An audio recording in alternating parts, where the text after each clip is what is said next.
everyone. I'm going to talk to you today about my favorite topic, pay transparency, but a little different angle. So we're in this new era where pay is out in the open. We see expanding legislation requiring salary ranges to be posted across the US and in Europe, especially with the passage of the EU directive. But we also see more companies making the choice to publish ranges as a result. Of course, there's more websites cropping up, right, providing free salary information. And then there's just simply employees talking and sharing pay.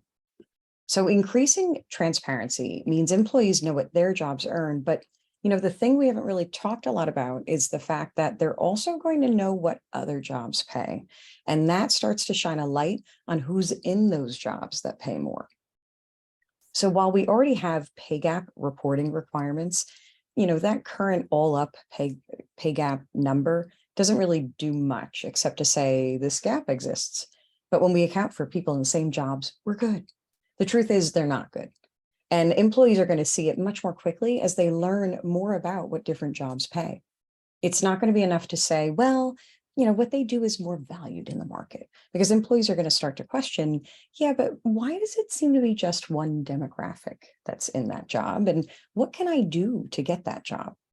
So companies need to be proactive. They need to get ahead of their pay gaps before they become public knowledge, know where they stand, make an action plan to address pay gaps, and create a communication strategy around their pay gap story before someone else tells it for them.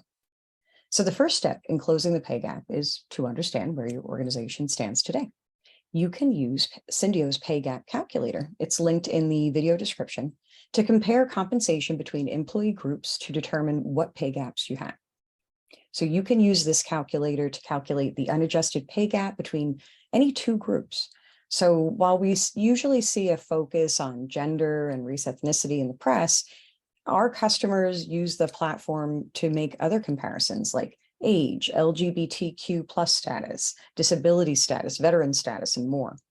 So to use the calculator, you just need to provide the number of employees in each group that you're comparing, as well as the average compensation for each group.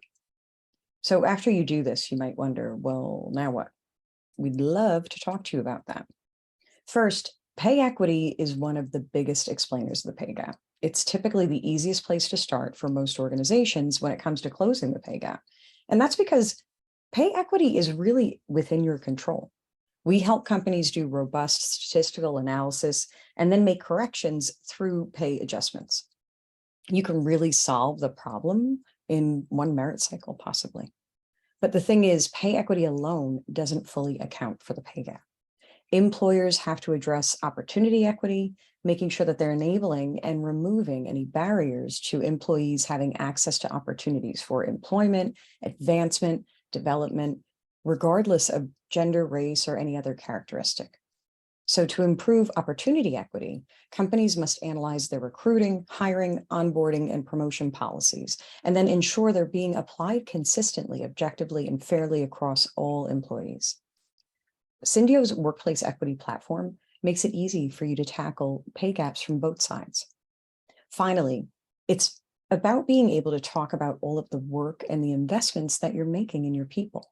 You need a communication strategy around your pay gap story so that leadership, the board, investors, employees know your commitments and what you're doing to improve. So go to our website. We have a bundle of resources, including a communications playbook, a lookbook of real-world communications examples, and a webinar, which we've actually linked also in the video description below. It's been great talking to you today.